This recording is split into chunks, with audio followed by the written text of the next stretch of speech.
What's good, everybody? It's King here. Hope you guys are having a great day. As you see by the title of another form of versus battle, by the time I'm recording this, will be possibly the third to fourth time having Deku on this channel, aka by the time I'm recording this, I am as well having the time of my actual video whenever I put it out involving, Deku versus Miles Morales, be possibly up in the air. If this is before or after the video, you already possibly know my decision on this, as if you were actually in the know involving this versus battle during Twitter and or X's iconic tweet saying that Deku could defeat the Juggernaut because of the fact that Spider-Man was able not in truth to defeat Juggernaut, but more or less to get around Juggernaut and pretty much just get him off of his back.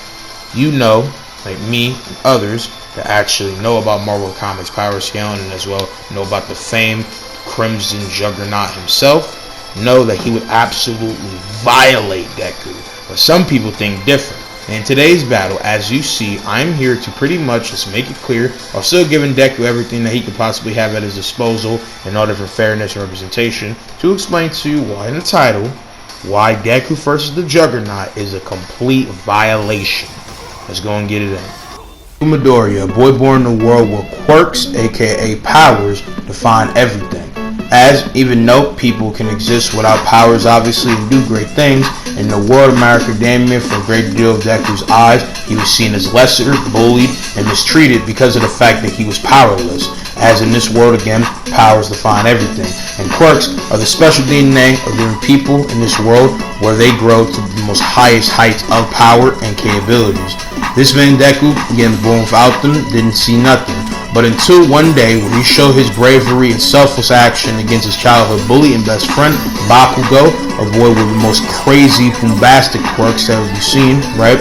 Would go about the means of showcasing his true bravery and heart, and was blessed by his great mentor, Great All Might, the symbol of peace, the #1 symbol of hope out here in these streets.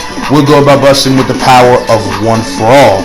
As with One for All being the thing that he already possesses, this would now give someone like Deku the gracing of not only inheriting great powers and capabilities from his mentor, but as well countless different users of the quirk to make him not only in the future be one of the most powerful, strong, and formidable form of foes against evil, but as well make him a certified unit when it came down to clashing and banging out to the regard that he iconically does. What is being said for his actual power scaling, because of multi different form of disputes and different fighting of different people on the same equal scale to him as comrades, but as well throughout the series, even being amped or not, will showcase later on to be a master of these quirks from the mix of the anime or manga, where he showcases to not only stand between the lowest end multi-city to reasonably about a fucking mountain level range of AP, but is also demonstrated to exceed the bar for different fame, different record, and different people across the bar when it came down to the case of different clashes and shit along those lines. But what really gets him to the most consistent level of AP across the board is not only from him having multiple statements that would exceed what this man All Might was in his prime, as Prime All Might has multiple different showcasings and for defeating All for One, and easily with his different showcasings when defeating him in his iconic, fight where he does the iconic United States Smash, one of the most peakest moments of anime in the last recent years, where again, this man will go about demonstrating if he was in his prime against Nomu, that would only take him 5 punches from 300, and with all the math and different scaling and obvious, chain connected different things to be said on screen, this easily makes this man Deku and by as well Prime All Might be easily a multi-country to reasonably, you could say, large country individual. But the greater grand scope scaling from this would be easily from Deku being able to upscale this multiple times with his amps, from his powers, and as well just scaling to arguably as strong to way more stronger people, as obviously Prime All Might, Prime All for One, and in different cases of people that Deku fights as well being able to surpass from the movies beyond, like his iconic Storm feat with Bakugo and the iconic My Academia second film, and defeating the villain in My Academia third film, would easily make him, from that being said, reasonably large country plus to even multi-large country bare minimum. But he also has the iconic feat of changing the weather on a worldly scale from Japan, being easily a multi-continental 2-even stretch plus. Again, this is after a great build-up of power, right? Which isn't entirely most consistent and congruent to say in the grand scope end-all that he would entirely be definitively that, but he definitely has potential to push and plunge out power to that ridiculous regard. And there's just so many other things about Deku that reasonably should stretch into that regard as well. But with speed, because of the fact of scaling over multiple different high-skilled and record fame, not only makes speedsters, people who produce a lot of different showcasings of very interesting, speed feats and accolades, reacting to lightning, makes different lasers, different Tesla memes and shit like that. From the lowest end, you have a massively hypersonic individual to reasonably good sub-relativistic to mid if you want to stretch, maybe pushing the speed of light in the grand scope, especially because, with his hacks that I'm going to get into, he can amp his speed, endurance, stamina. He's very high intellectual individual, has a lot of different superhero ingenious and very crazy styles and maneuvers that help him in the grand scope get around a lot of different foes and different bouts and clashes. He has tendrils akin to webs, akin to Spider-Man.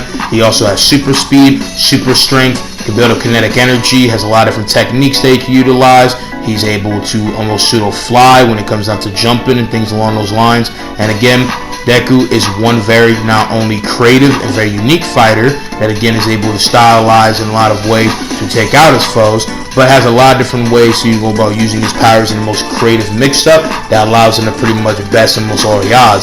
He also has gravity manipulation of himself, different causality manipulation if he's stretched, no matter how he's able to go about taking things to the next level each time.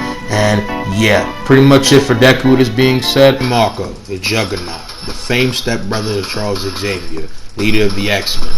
When he was young, he was always seen disgraceful light by his father, who, when it came time for Charles and his mother to come into his life, he always saw Charles as a better son than King Marco, as he was verbally abusive, mentally, and even physically abusive to King Marco, putting him down every step of the way.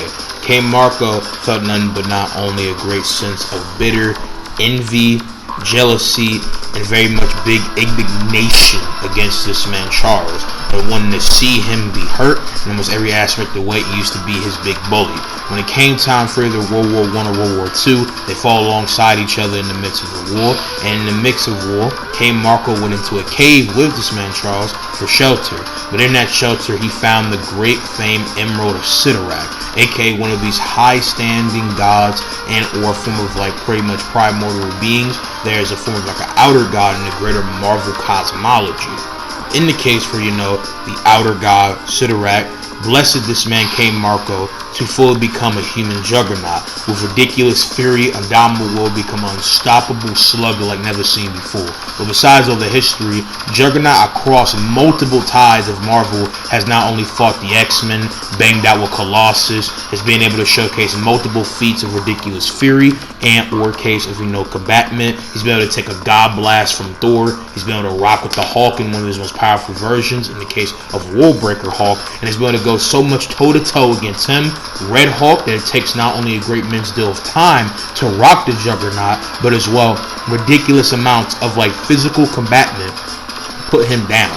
And when it comes down to people that's been able to get around Juggernaut, is because even though Juggernaut can show some very, uncanny capabilities of a fighter, he's most of the time really in truth just a big brute, a big sledgehammer in the shed. He just kind of wallops motherfuckers and moves around like a big ass fucking, Rhino equivalent, but unlike Rhino where he really is just kind of dead set tunnel vision, this man Juggernaut is more of a living brigade with no real concern for really any actual tactical prowess, but is very much a proficient fighter and is not to be trifled with, as he is one build different brawler and a big powerhouse not only for the X-Men to fight, but across multiple boards of Marvel Comics. He could put the fucking brakes on any person coming his way. He could put the beats on anybody coming against him. He is a ridiculous healing factor, has been reduced to a skeleton and still kept going. He again has been able to rock with the greatest matter in people, and across the board when it came down to fighting people that are a lot more, smarter, tactically efficient, have way more better ingenuity, and have multiple crossroads of different, capabilities to put him down. He's been able to break through. Nothing can stop him in the mix. He has a ridiculous mental focus that makes him pretty much unstoppable, literally and figuratively, in almost every aspect of mental, spiritual, physical. He is just an indomitable, built different dude, a living wall, a big Brock that is a blockade of a numerous strength that can never even be countered. He is unparalleled with his shit, and the fact is that because he's magically imbued, the more and more he fights, the more and more reception and recall he gets. His resolve is endless, with unstoppable, not only again in his sense of fighting, but especially in spirit, as he is one colossal pillar of power that is able to bang out with people like no other. And most of the time when he's defeated, is either people using his greater not only strength against him by pretty much making him in different crossroads or different clashes pretty much fall on his ass, make him trip, or use his ridiculous, course of power, aka his momentum, as when he really gets momentum, he cannot be benched, either to be used against him in the sense of pushing him back with third greater case of grappling maneuver, or he pretty much gets flinged and knocked out within his own dome, as he's as durable as what his actual armor is, but what hits you can most likely take. So this being said, in Newton's third law, right, you would be the same exact thing, meaning that it is very hard to really put down a Juggernaut because he really is just an indomitable force like never seen before, laying a smackdown on anybody. With all this scaling and all this comparison and all this different shit explaining why, with the talk of why Deku could beat this man Juggernaut, it was obvious after everything I just showed. The Juggernaut absolutely squashes Deku like a bug, making him a green paste. The way Spider-Man beat Juggernaut, if you even count it, is equivalent to Worldbreaker Hulk beating Juggernaut. Even though there's a lot more argument for Worldbreaker Hulk be able to beat Juggernaut, he just is annoying and keeps continuing to fight him, and it would just be a prolonged fight. He did make him pretty much knock himself out and fall flat on his face, with the case of using his immense momentum to go about pretty much crashing down into the floor. It's also equivalent to knocking out the Juggernaut by plugging something up his ass to defeat him. It is also the same thing about pretty much using Juggernaut's own stupid strength to pretty much catapult him into something that he was not prepared for and beat him. Deku's ingenuity and greater, not only makes arguable hacks and take of he's a lot more, mentally, suffice to say, practical, and he's a ridiculously competitive, creative fighter like never seen before. Deku easily has the argument for, in his ingenuity and creativity in the fight, to be so whoppy-doo wild that he could pull a lot of creative ways to mix up on the Juggernaut. But when we actually talk about the actual power scaling, Juggernaut would not only scale to way more higher people that have multiple arguments, especially because, again, I've already talked about how Spider-Man has all these different statements and shit that could very much conclude this dude of being way more higher than anything Deku has done. But they even scale to people that scale all these different records of shit that scale easily from the highest end of what this man Deku could scale to, multi-continental, to easily planetary. Beyond that, he has multiversal statements. He has way beyond that shit, hyperversal. I mean, you can keep going with Juggernaut. Juggernaut is one build different nigga. He's one of the top tier beasts of all of Marvel. So he would just scale way higher retroactively, and in speed would it scale reasonably to the same stuff as well. I mean, massively faster than light, infinite, inaccessible, immeasurable. You could stretch even higher if you really want to be that guy. I mean, all this stuff is way more collaterally consistent than anything in My Academia has ever even been able to actually see and perceive. And even if you equal the stats, the Juggernaut should absolutely body, because most of all, he's way too built different of a powerhouse. And I even see again with the argument that Deku has a better sense of, not only ingenuity and creativity, he's way more, suffice to say, very rack of all trades hero with way better hacks and versatility to possibly make up some way to practically best this man, some different aspects. He can never fully put him down for the count And if the fight is really to either kill, fully subdue, or knock out, I feel like the Juggernaut is way too much of a built different person. Deku has never faced somebody of his not only immense momentum, power, and capabilities, and muscular man being over All Might, All for One, or anyone else is just not the same. The Juggernaut has way more better experience. When he's actually trying to full-fledged fight, he's way more better. And if he gets bloodlusted, he's absolutely clapping this man, literally going to knuckle sandwich this dude, and there's nothing he could do. So I hope I've explained very much effortlessly that the Juggernaut wipes the fucking floor with Deku, and y'all saying that he could ever dare stay into him, either just don't read comics, you're on copium, or y'all just ignorant, or in this case, possibly MHA fanboys. If you disagree with anything said in this video, you already know where to hit me. My Discord is RPKing3124. If you guys have enjoyed this video, please leave a like, share, subscribe, comment, hit the bell icon down below. It really helps me out. Again, if you disagree with any of this stuff, let me know. Discord, even in the comment section down below. I love y'all. I'm going to see you guys in the next one. Peace out, my army. Love y'all.